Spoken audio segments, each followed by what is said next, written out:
নমস্কার বন্ধুরা, আমার টুকিটাকি চ্যানেলে সকল দর্শক বন্ধুদেরকে স্বাগত জানিয়ে আমি আজকে রেসিপিটি শুরু করছি।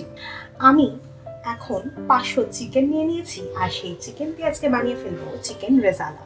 তাহলে চলুন আমার পদ্ধতিতে আমি কি করে চিকেন রেজালা বানাচ্ছি একদম রেস্টুরেন্ট স্টাইলের স্বাদের মতো দেখে নেওয়া যাক। আমি এখানে 20 থেকে 25টা মতো শামরিচ নিয়ে নিয়েছি, যেটাকে হোয়াইট পেপার বলা হয়। সেই হোয়াইট পেপারটা আমি নিয়ে নিয়েছি, ব্ল্যাক পেপার কিন্তু না। সেটাকে আমি একটুখানি কড়াইয়ে নেড়ে নিচ্ছি, একটা মিহি ডাস্ট বানিয়ে নেব। আমি যেহেতু চিকেন রেজালা বানাবো তার জন্য আমি নিয়ে নিয়েছি 500 মাংস চিকেন। অবশ্যই আমি এই চিকেনের বড় বড় পিসগুলো একটু কাট লাগিয়ে নিচ্ছি, ঠিক এমনভাবে কাট লাগিয়ে নিতে হবে। তাহলে কি হবে, সমস্ত মশলাগুলো ভেতরে পেনিট্রেট করবে আর তাতে অবশ্যই চিকেনের টেস্টটা অনেক বেশি হয়ে যাবে। তার জন্য আমি কিছু কাট লাগিয়ে নিচ্ছি, বেশি কাট দেওয়ার দরকার নেই। এমনভাবে আমি সমস্ত পিসগুলোকে কাট লাগিয়ে নেব। এখন একটা মিক্সিং জারের মধ্যে আমি দিয়ে নিচ্ছি 3টে মিডিয়াম সাইজের পেঁয়াজ।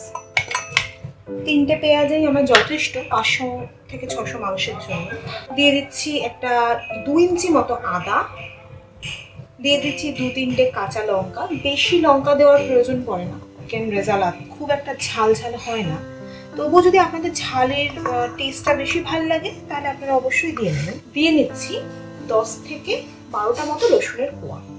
আমি এখন এটা একটা মিহি পেস্ট বানিয়ে নেব। তৈরি হয়ে গেছে আদা, কাঁচা লঙ্কা, রসুন, পেঁয়াজের পেস্ট। এটাই আমি মাংস ম্যারিনেট করার সময় ব্যবহার করব। এখন আমি মাংসটাকে ম্যারিনেট করব, তার জন্য দিয়ে দিচ্ছি আগে থেকে ফেটিয়ে রাখা 2 টেবিল স্পুন মতো টক দই।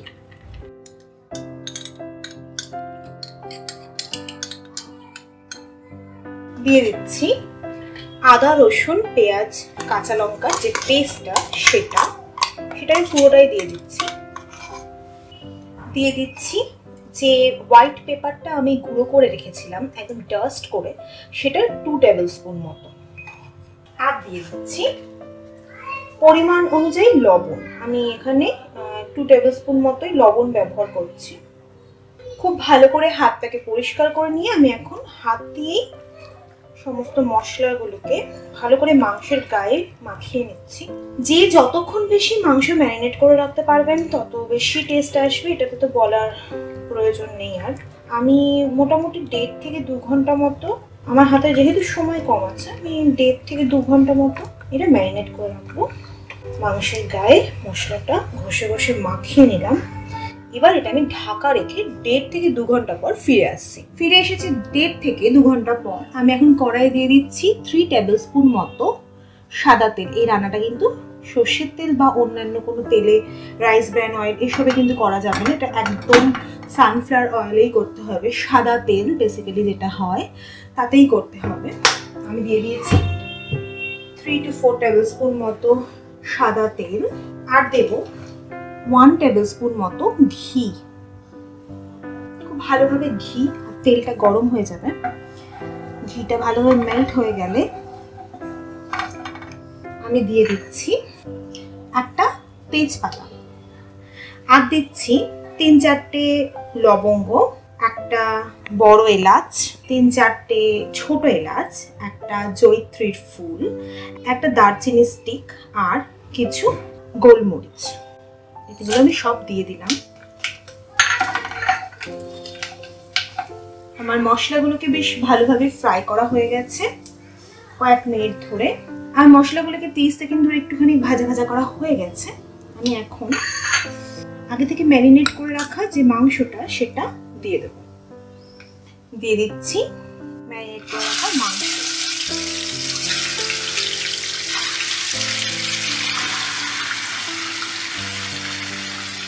মাংসটাকে খানিকক্ষণ আমি নেড়ে নিচ্ছি কড়াই। গ্যাসের ফ্লেম এখন জোরে দেওয়া আছে। মনে রাখবেন বন্ধুরা, মাংস যে যতক্ষণ ম্যারিনেট করে রাখতে পারবেন, দরকার পড়লে 6-7 ঘন্টা আপনারা ম্যারিনেট করে রেখে দিতে পারবেন, তাতে কিন্তু টেস্ট আরও বেশি আসবে।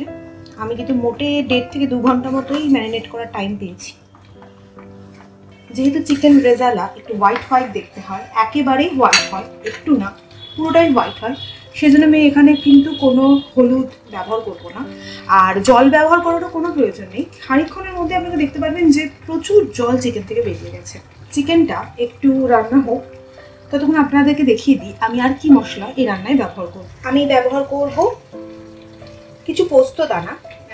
এখানে 1 টেবিল স্পুন পোস্ত দানা আছে। আমি 1 টেবিল স্পুন, আমি 1.5 টেবিল স্পুন মতো পোস্ত দানা নিয়ে নিলাম।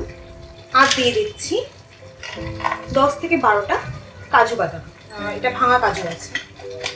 সামান্য একটু জল দিয়ে আমি কাজু আর পোস্তটা না একটু ভিজিয়ে রাখবো, তাতে কি হবে বেশ নরম হয়ে যাবে, মিক্সিতে ইজিলি পেস্ট হয়ে যাবে। 10 মিনিট আমি ভিজিয়ে রেখে এটা মিহি পেস্ট বানিয়ে নেবো। মাংসটাকে খুব ভালো করে আমি কিছুক্ষণ ধরে কষিয়ে নেব। দিয়ে দিচ্ছি বাকি যে সাদা গোলমরিচের গুঁড়োটা রয়ে গেছে সেটা, যে সাদা মরিচ, মরিচ যেটা, সেটা আমি দিয়ে দিলাম 1 টেবিল স্পুন মতো। আর দেব, এই রেজালা তো একটু মিষ্টি মিষ্টি হয়, তার জন্য আমি দিয়ে দিচ্ছি 1 টেবিল স্পুন মতো চিনি। ভালো করে আবারও মিক্সড করে নিচ্ছি। এই রেজালার রেসিপিটি যারা ধৈর্য ধরে এতক্ষণ ধরে দেখছেন তাদেরকে অসংখ্য ধন্যবাদ। যদি ভালো লেগে থাকে তাহলে একটি লাইক করে দেওয়ার জন্য এবং আপনজনদের কাছে শেয়ার করে দেওয়ার জন্য একটি অনুরোধ রইল। আপনারা চাইলে আমার চ্যানেলটি সাবস্ক্রাইব করে রাখতে পারেন, তাতে নিত্য নতুন যে সমস্ত রান্নাগুলো আমি দেব সেগুলো আপনারা অনায়াসেই দেখে নিতে পারবেন। খুব ভালো করে আমি মরিচ আর চিনিটাকে মিক্স করে নিয়েছি। এখন আমি 10 মিনিটের জন্য ঢাকা দিয়ে রাখবো। ফিরে আসছি 10 মিনিট পর। 10 মিনিট পর আমি লিডটা ওপেন করছি, আরও একবার নেড়ে নিচ্ছি। দেখতেই পাচ্ছেন বন্ধুরা কতটা জল রিলিজ করেছে। এই জলে কিন্তু মাংস একদম সেদ্ধ হয়ে যাবে, জল এক্সট্রা দেওয়ার কোনো প্রয়োজন নেই।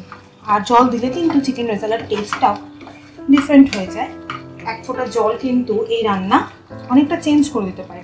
আমি এখন দিয়ে দিচ্ছি পোস্ত আর কাজু বাদাম বাটা। ভালো করে নেড়ে নিচ্ছি। এখন আমি গ্যাসের ফ্লেমটা কিন্তু জোরে রেখেছি। এই সময় আপনারা নুন মিষ্টি সমস্ত কিছু টেস্ট করে ব্যালেন্স করে নেবেন। আমি আবারও লিডটা ওপেন করছি।